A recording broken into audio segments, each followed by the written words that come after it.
Delhi NCR में अगर 1 तारीख के बाद डीजल जनरेटर चलते हुए मिलते हैं तो वहां पर सख्त से सख्त कार्रवाई की जाएगी। एनजीटी के साफ तौर पे आदेश हैं कि अगर 1 तारीख के बाद कहीं भी डीजल जनरेटर चलते हुए मिलते हैं तो वहां पर सख्त से सख्त कार्रवाई की जाएगी। अगर बात की जाए तो प्रथम चरण में जो इंडस्ट्री है वहां पर ग्रैप लागू किया जाएगा। वहीं हॉस्पिटल्स में, मॉल में, सोसाइटी में तो प्रथम चरण में 4 जगह ये ग्रैप लागू होगा। तो बड़ी बड़ी सोसाइटी हैं जहां पर जो डीजल जनरेटर हैं वह चलते मिलते हैं तो वहां पर कार्रवाई की जाएगी।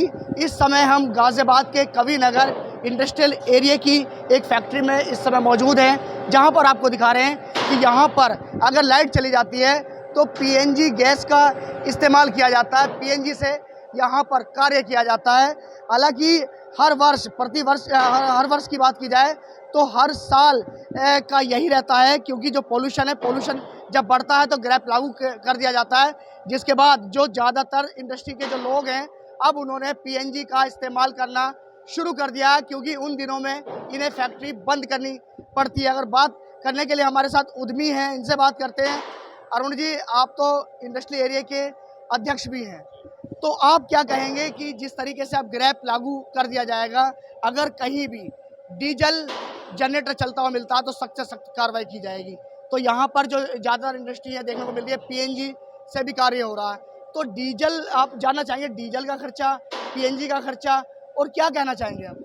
प्रत्येक वर्ष 1 अक्टूबर से एनसीआर की इंडस्ट्री को बैन कर दिया जाता है। ग्रैप की वजह से जनरेटर हम लोग नहीं चला सकते। तो अधिकांश यूनिट्स जो बड़ी यूनिट थी उन लोगों ने अपने यहाँ पर पीएनजी में जनरेटर्स को कन्वर्ट कर लिया है। पीएनजी कनेक्शन लेना और जनरेटर को खरीदना, इसका खर्चा लगभग 35 से 40 लाख रुपए का आता है अपने अपने लोड के हिसाब से, जो कि गलत है। इंडस्ट्री के ऊपर एक अनावश्यक का ये लोड है। पूर्व में भी सर्वे हुआ था तो इंडस्ट्री का पॉल्यूशन बिल्कुल ना के बराबर है। जो रोड टूटी हुई है, धूल उड़ रही है, कंस्ट्रक्शन साइट्स है, रैपिड का काम हो रहा है, एनसीआर बन रहे हैं, इन्हीं का मेन पॉल्यूशन है। सड़क के गड्ढे हैं। लेकिन इंडस्ट्री चूंकि चलानी है तो सब लोगों ने एक बड़ा अमाउंट खर्च करके और जनरेटर्स को कन्वर्ट किया है पीएनजी में और पीएनजी का कनेक्शन लिया है। 35 से 40 लाख रुपए एक मध्यम वर्गीय इंडस्ट्री के ऊपर खर्चा आया है। प्रत्येक उद्यमी इसे नहीं कर पाया है तो उन लोगों ने अपने जनरेटर्स बंद कर दिए हैं। वो जितनी देर लाइट जाएगी वो जनरेटर को नहीं चलाएंगे, अपनी बैटरी वगैरह हटा देते हैं। चूँकि CAQM की टीम्स लगातार छापेमारी करती हैं, बड़ा जुर्माना है, तो उद्यमी बहुत डरा हुआ है। बिना किसी कारण के हमारे साथ ये पक्षपात हो रहा है। दूसरा, जब सरकार पीएनजी को बढ़ावा दे रही है एनसीआर में, तो आगरा और फिरोजाबाद की तरह सब्सिडी देनी चाहिए। यूपी में 2 तरह का रेट है, एनसीआर का रेट कुछ है और आगरा और फिरोजाबाद का रेट कुछ है। मैं आपके माध्यम से भी ये निवेदन करना चाहूँगा कि प्रदेश सरकार और भारत सरकार पीएनजी में हमारे एनसीआर की इंडस्ट्री को सब्सिडी दे। देखिए, सब्सिडी की बात कर रहे हैं, अगर उद्यमियों की बात की जाए, क्योंकि अगर डीजल जनरेटर हटाए जाएंगे तो काफ़ी बड़ा अमाउंट खर्च करना पड़ता है, ऐसा कहना है। इस समय जिस फैक्ट्री में हम मौजूद हैं, जहां पर ये बॉयलर देख रहे हैं जो पीएनजी गैस का है, जिस फैक्ट्री में मौजूद है, जो कार्य चल रहा है, उस फैक्ट्री के जो मालिक हैं वो भी हमारे साथ हैं। आपसे जानना चाहेंगे, आपने कब लगाया ये पीएनजी का? हमने जो बॉयलर है वो तो 3 साल पहले लगा दिया था, और जनरेटर अभी हमने 1 साल पहले, अभी 7-8 महीने पहले लिया है, ख़रीदा है। जो हमारे को बॉयलर चलाना पड़ रहा है, उसकी जो फ्यूल कॉस्ट है हमारी 3 गुना बढ़ के आती है बाकी फ्यूल से। हमारे पास बायोमास ब्रिकेट का भी बॉयलर है और हमने पीएनजी का भी लगा रखा है। पीएनजी का हमारे को सूटेबल ही नहीं बैठता, हमारे प्रोडक्ट में इतने मार्जिन नहीं है कि हम उसको सस्टेन कर सकें। तो हम लोग बायोमास ब्रिकेट भी चलाते हैं। जैसे अब ग्रैब लागू हो जाएगा तो हमको पीएनजी चलानी पड़ेगी।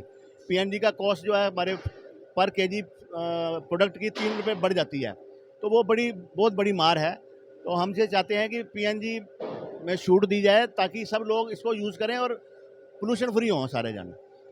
सभी इंडस्ट्री जो है तभी यूज़ कर पाएगी जब वो इसका कॉस्ट कम हो, उसमें सब्सिडी दी जाए। जैसे आगरा और भाई साहब ने बताया, आगरा और फिरोजाबाद की तरह वहाँ पे भी सब्सिडी है, यहाँ भी दी जाए। एनसीआर में, एनसीआर को तो कंपलसरी करना पड़ रहा है ना, बाकी जो जगह है वहाँ पे नहीं है, तो हमारे जो प्रोडक्ट है वो कंपेटिबिलिटी नहीं रहती।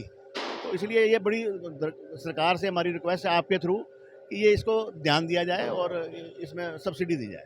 जी बिल्कुल, अगर इंडस्ट्री के लोगों की बात की जाए, जो उद्यमी हैं उनकी बात की जाए, तो उनका साफ तौर पे ये कहना है कि हम पीएनजी के लिए तैयार हैं, क्योंकि हमने पीएनजी लगा भी लिए, लेकिन काफ़ी कॉस्टली बैठती है, तो इसके लिए हमें सब्सिडी भी ज़रूर दी जाए। अगर बात की जाए दिल्ली एनसीआर की, तो अब दिल्ली एनसीआर में अगर 1 अक्टूबर के बाद किसी भी फैक्ट्री में डीजल जनरेटर चलता हुआ मिलता है, तो उसके खिलाफ सख्त से सख्त कार्रवाई की जाएगी। ये साफ कर दिया एनजीटी ने। जिन फैक्ट्री के पास डीजल पीएनजी नहीं है, अब अगर लाइट चली जाती है तो वो फैक्ट्री बंद, उस समय बंद रहेंगी। अगर उन्हें फैक्ट्री चलानी है तो उन्हें पीएनजी का इस्तेमाल करना जरूरी होगा। गाजियाबाद से एबीपी न्यूज़ के लिए मैं शक्ति सिंह।